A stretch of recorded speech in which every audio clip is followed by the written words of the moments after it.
This is the first skyscraper ever built in Austin. And while it feels silly to call an 8-story building a skyscraper today, this was a big deal in Austin's history. And not just the building itself, but also what was housed inside of it.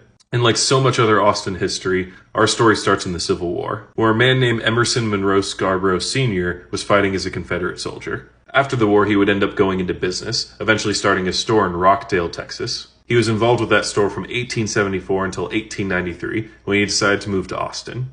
And once he was here, he and his family found a lot of success managing a new store, eventually to the point that they knew they needed to expand, which ultimately led to the construction of the Scarborough Building, Austin's first skyscraper that I mentioned at the start.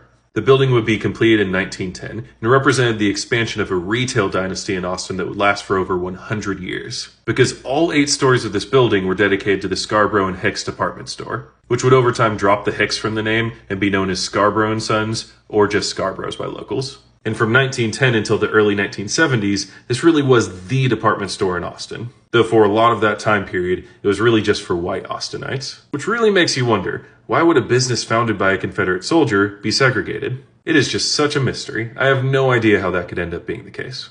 Anyways, the Scarborough department store would see that decline in the 1970s as Highland Mall, Barton Creek Square Mall, and other suburbanized shopping malls started popping up in the Austin area. And the building's lifespan as a department store would officially end in 1982.